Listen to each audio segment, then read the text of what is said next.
Bonjour à tous, bienvenue sur Stat Apprendra, la chaîne qui te permet de ne plus avoir peur des statistiques et qui va peut-être même te donner une folle envie d'analyser des données. Il y a quelques mois, Manon, de la chaîne Ton prof en pyjama, m'avait donné un défi, celui de proposer une performance de stand-up dans le cadre du Curieux Festival.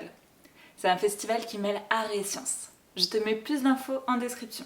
Faire du stand-up ? Sacré défi pour la timide que je suis. C'est assez casse-gueule, ils vous l'ont dit? Oui. Bon, après, c'est pas grave, voilà, j'ai écrit un sketch, je me suis beaucoup entraînée, et après avoir beaucoup stressé, je monte finalement sur scène. En voici les images. Donc, bonjour à tous, moi je m'appelle Nancy, et mon métier c'est d'analyser les données.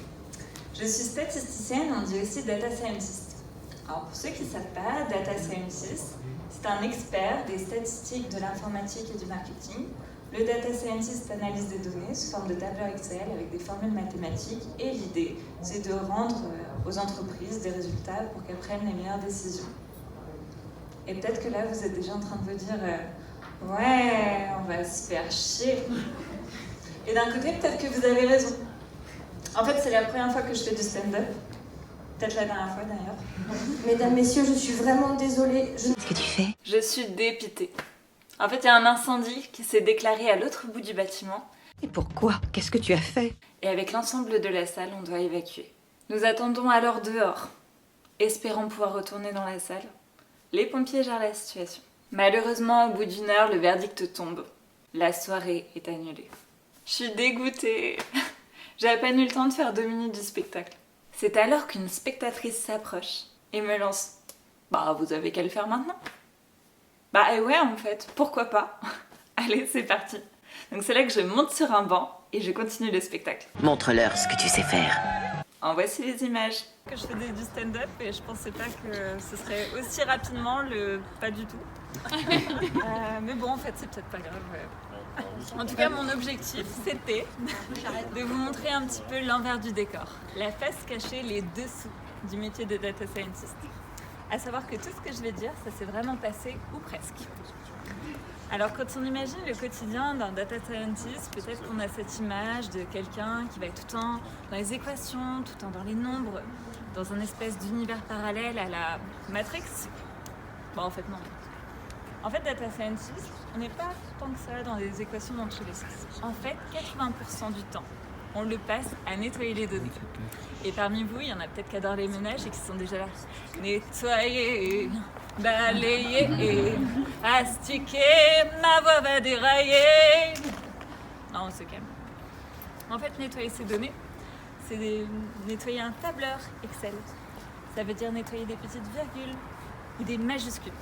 Parce que ouais, pour un logiciel de stat, écrire trou du cul avec une majuscule, ça n'a rien à voir, mais alors rien du tout, à écrire trou du cul avec une minuscule.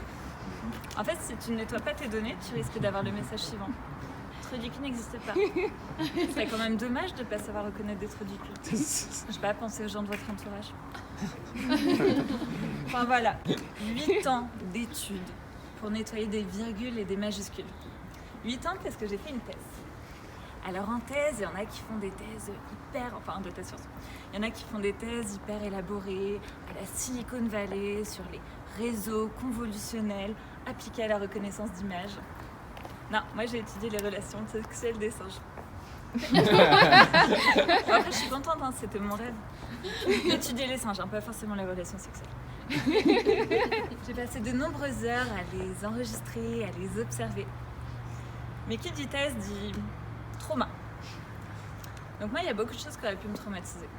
En fait, quand tu fais une thèse, tu travailles souvent, le week-end, ta vie sociale en prend un coup. Ou alors, ce qui aurait pu me traumatiser aussi, c'est la vue de Gaston, un vieux macaque, qui visiblement, lui, il aimait le ménage, parce qu'il s'est astiqué le bâton devant moi, mon premier jour d'enregistrement. #MeToo. Non, moi, ce qui m'a traumatisé, c'est le choix des couleurs. Parce que ouais, quand tu fais des stats, après tu en fais des graphes. Et l'idée, c'est que ça devienne visuel. Sauf que voilà, en fait, quand j'ai commencé, je pensais que je pouvais choisir les couleurs que je voulais. Grave erreur selon Bernard. Bernard, c'est mon directeur de thèse. Selon Bernard, le choix des couleurs, c'est tout sauf anodin. Non, parce que Bernard, il avait un petit peu l'obsession des couleurs. En fait, entre nous, je pense qu'il s'était planté de secteur. Il aurait dû faire décorateur d'intérieur. Non mais vraiment, il avait toute une science de l'association des couleurs. Donc on n'a pas passé ni 1, ni 2, mais 5 après-midi, 5 à changer et à tester couleur par couleur. Puis nuance par nuance. Et ça ne s'arrêtait pas là. Puis sous-nuance par sous-nuance pour déterminer les meilleures associations possibles. Alors à la fin, ça a donné quelque chose du genre Golden Road 4 Non, je pense que c'est trop clair. Tu veux pas essayer Golden Road 5 Mais putain Bernard, mais c'est le même jaune. Et le pire, c'est qu'on a fini par cocher l'option noir et blanc pour la publication des résultats. Parce que ouais, en fait, quand tu publies tes résultats, ça coûte plus cher si c'est en couleur. Et qu'en comportement animal, bah on n'a pas de thune. Ouais, petit aparté, quand tu es chercheur, tu payes pour lire les publications scientifiques des autres, mais tu payes aussi pour publier tes propres résultats. Enfin voilà, en comportement animal, on n'avait pas de thune. Et on est une des rares disciplines scientifiques où il y a quasiment que des femmes. Ah ouais, c'est logique quoi. Enfin, je veux dire, quand t'es une femme, t'as pas besoin d'autant d'argent qu'un mec pour faire le même travail. Hein. Il y a une espèce de petit consensus. Enfin bref, Bernard était quasiment le seul garçon. Et c'était le seul à avoir une telle obsession des couleurs. Comme quoi on est loin des clichés sur lesquels le choix des couleurs, c'est une histoire de bonne femme. Bon, par contre, en data science, on n'est pas du tout sur les mêmes proportions. En data science, on est plutôt sur du 85% d'hommes. Et pourtant, comme je vous le rappelle, 80% du temps, c'est fait pour faire du ménage. On casse vraiment les clichés, c'est ça. Mesdames, il y a de l'espoir. Enfin, voilà. Bon, finalement, ça change quoi d'être une femme data scientist? Bah, je vous rassure, ça change rien. Enfin, rien du tout. Presque rien du tout. Il y a 2 ans, j'ai participé à un hackathon. Alors, pour ceux qui ne savent pas, un hackathon, c'est comme un marathon, sauf que les gens sont beaucoup moins musclés. Au lieu d'arriver avec ta gourde sous le bras, avec ton ordinateur, et la course, tu vas pas la faire avec tes mollets, mais avec tes doigts. Tu vas coder pendant tout un week-end et assister aux confidences un petit peu de couleur. Non mais mec, attends, faut que je te raconte. Non mais j'ai fait un modèle linéaire, généralisé à FMX à zéro inflation à distribution binomiale négative. Non mais en plus, je suis passée du package LMM à DMB au package LMM MCMC parce que d'une part ça rend plus vite et en plus tu peux faire du Blazor. Beau gosse. En dehors de ces conversations passionnantes, ce qui est super intéressant, c'est qu'à la fin du week-end, tu passes devant un jury et un public pour présenter ton projet. Donc nous, on était 3, 2 hommes et moi-même. À la fin de notre présentation, un membre du jury s'approche pour discuter. Il s'approche et à votre avis, à qui s'adresse-t-il ? Bah aux 2 hommes évidemment. Bah ouais non mais je veux dire tu peux pas être une femme et comprendre le fonctionnement d'un algorithme. Mais bon c'est pas grave quand tu es une femme, tu sais associer les couleurs avec goût. Ah bah peut-être pas.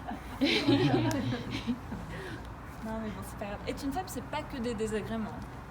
En fait ce qui est chouette c'est que si t'es bloqué, genre gros blocage, tu sais pas comment faire des tests post-doc sur une GLM quasi-poisson, bah tu vas pouvoir poser des questions, je sais pas, sur une page Facebook de statistiques.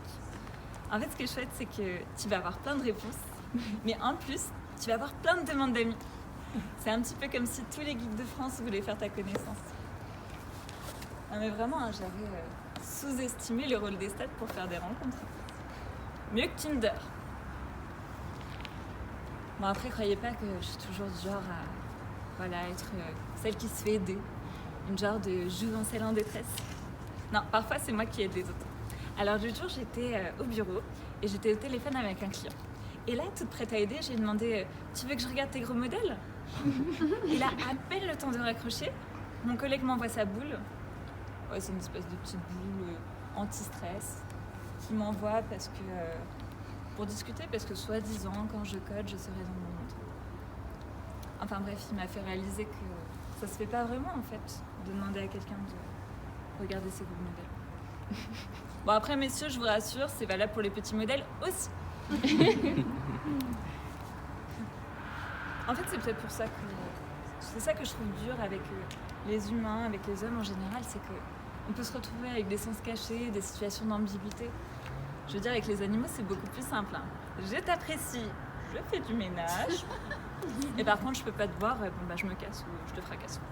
Simple, net, efficace. Donc c'est peut-être pour ça qu'après les singes, ce sont les oiseaux que j'ai étudiés. là, outre l'intérêt scientifique, il y avait un enjeu écologique. J'allais enfin, ça c'est pas rien, contribuer à sauver la planète. Ma mission, déterminer si les espèces d'oiseaux sont en déclin ou non. Alors, pour ça, il faut distinguer les oiseaux.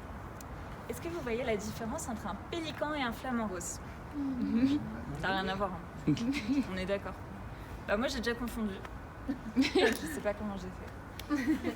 Et c'est d'autant plus la honte que je suis cofondatrice d'une société dont c'est la spécialité, les pierres. Enfin bon, c'est pas grave, je travaille pas toute seule. Heureusement, je travaille avec des âmes de terrain, de vrais naturalistes. Et donc, comment ça se passe? Donc, ces personnes-là, elles vont dans la nature. Et elles vont, en fait, compter le nombre d'oiseaux que, par exemple, je sais pas, elles vont près d'un lac, et elles vont compter le nombre d'oiseaux qu'elles voient. Elles vont le faire tôt le matin, elles vont le faire sur plusieurs jours, sur plusieurs années. Et après, elles vont le renseigner sur un tableur Excel. Et moi, j'avais trop hâte d'avoir ces données. Non mais les gars, j'allais sauver la planète. Et petit aparté, mais en stats, t'es hyper content quand t'as un grand tableau, genre plein de colonnes, plein de lignes, parce que t'es capable de faire des stats de ouf, vraiment des résultats un peu fins. Et finalement, les stats, c'est peut-être, contrairement dans la vie, la taille, ça compte.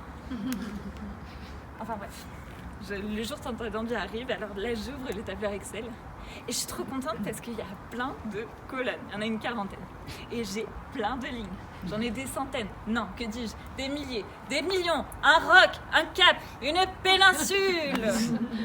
Ça n'a pas de sens. Hein. Non, j'avoue, j'ai rajouté ça pour récupérer les littéraires. Je sais pas si... Tu ne tentes rien à rien. Enfin bref, je vais dans le tableur. Et donc là, j'essaye de regarder dans le détail. Alors, dans la colonne nombre, j'ai 40, 20, 13, 17, beaucoup. Et merde. Non mais beaucoup, c'est un mot. C'est pas un nombre. C'est pas exploitable. Je veux dire, ça, je suis obligée de le supprimer en tant que data scientist. C'est sûr que si j'ai beaucoup de beaucoup, je vais pas faire beaucoup de stats. Hein. Moi, je vous le dis. C'est pas grave. Allons dans la colonne espèces. Alors là, j'ai moitrieuse, boule d'eau, nétrus, boule d'eau. Non mais les gars, ça c'est pas des espèces, hein. Alors j'ai eu pipite tarlouse au lieu de pipite farlouse. Ah ouais les gars, gros humour. J'ai eu flamant rosé au lieu de flamant rose. Ah, pour certains, l'apéro ça commence tôt. Et j'ai eu le bécasso violet. Violet. Et vu l'orthographe, c'était pas qu'une question de couleur. Le pauvre. Hashtag MeToo2. Bon, en fait, c'est pas grave. Si t'as plus confiance entre tes collaborateurs, peut-être que tu peux utiliser avec un ordinateur. Au lieu d'envoyer des gens sur le terrain, tu peux mettre des pièges photos et demander à un ordinateur, via un algorithme, qui est un programme informatique, voilà, de te dire ce qu'il y a sur la photo, de pélican, flamant rose, ce genre de choses. Sauf que ton programme, il ne le sait pas tout seul. Et ça, enfin, ça va fonctionner grâce à l'intelligence artificielle. C'est ça qu'il y a derrière. Donc parmi vous, je ne sais pas s'il y a des réfractaires de l'intelligence artificielle et qui sont là, mon Dieu, c'est peut-être tellement intelligent qu'un jour, on va se faire dominer par des machines. Et d'un côté, peut-être qu'on a raison d'avoir peur, parce que comme disait Coluche, les statistiques, c'est comme le bikini, ça suggère des choses, mais ça cache l'essentiel. Voilà, c'est dit. Les statistiques nous cachent des choses. Bon, moi, je vais vous raconter mon expérience. Donc en intelligence artificielle, ce qui marche bien, c'est la reconnaissance d'image, mais en fait, ton algorithme, il ne sait pas le faire tout seul. Tu dois lui apprendre. Et en fait, lui apprendre, ça va être lui donner des photos et lui dire ce que tu vois sur les photos. Donc, je sais pas, tu peux dire les oiseaux que tu vois, ou les animaux, ça peut être un chien, un cheval, mon ex sur le marché de Noël. Après, l'idée, c'est de le mettre dans plein de situations un petit peu diverses. Donc, tu peux aussi lui dire les objets que tu vois, je sais pas, un casque de vélo, une planche de surf, ça cruche des nouvelles meufs. Et en fait, tu vas le mettre dans différentes situations, tu vas l'entraîner et un jour, tu vas le tester. Et jour de test, c'est un petit peu jour de match. C'est le moment où tout va se déterminer. Et là, tel un entraîneur sur le côté du terrain, tu l'encourages, son algo. Vas-y, vas-y. Ouais, c'est un poney, super. Vas-y. Non, pas un bretzel. Non, mais c'est pas une cruche. Mais dégage! Putain. Ton algo. C'est ton super algo d'intelligence artificielle. Eh bien, il a fait 70% d'erreurs. Et quand tu regardes dans le détail, eh ben, il a confondu le cul de mon cheval et une planche de surf. Véridique, il a vraiment fait. Bon, après, c'est pas grave. Hein. Il y a des algos qui fonctionnent vachement bien. Au fameux hackathon, j'ai travaillé sur de la reconnaissance d'images. Donc l'idée, c'est que tu prends une photo de nombre, par exemple une photo de 4, et l'idée, c'est d'avoir la valeur 4. Et comme ça marchait super bien, en fait, moi, j'avais envie de pousser un petit peu le truc et de voir ce qui se passait. Si je donnais pas une photo de nombre, mais si je donnais ma propre photo. Non mais meuf. Non mais t'es sérieuse? Tu m'as entraîné sur des chiffres? Et là, tu me donnes ta tronche? Tu veux que j'en fasse quoi?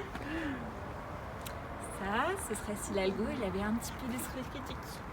Non, en fait, ton algo, il réfléchit plutôt comme un mec du premier rang, un premier de la classe, un scout, toujours prêt. C'est un 8.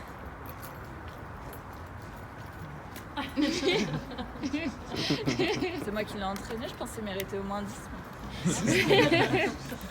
Aucun respect et aucun esprit critique. Enfin bref, je pense que ça va, vous pouvez être rassurés. On n'est pas encore sur le point d'être remplacé par des machines. On est très très loin du niveau de Terminator qui pourchasse Sarah Connor. J'espère aussi que vous retiendrez que derrière chaque modèle, il y a un humain qui a fait beaucoup de ménage. Que derrière chaque graphe, il y a peut-être des après-midi de souffrance avec des cousins de Bernard. Et qu'une femme qui demande à regarder vos gros modèles, bah c'est pas forcément indécent.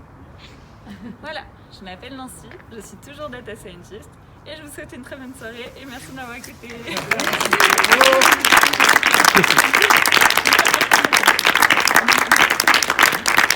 Ouais, je crois que ma carrière de stand-upeuse, ça va s'arrêter là. Merci et bonne soirée!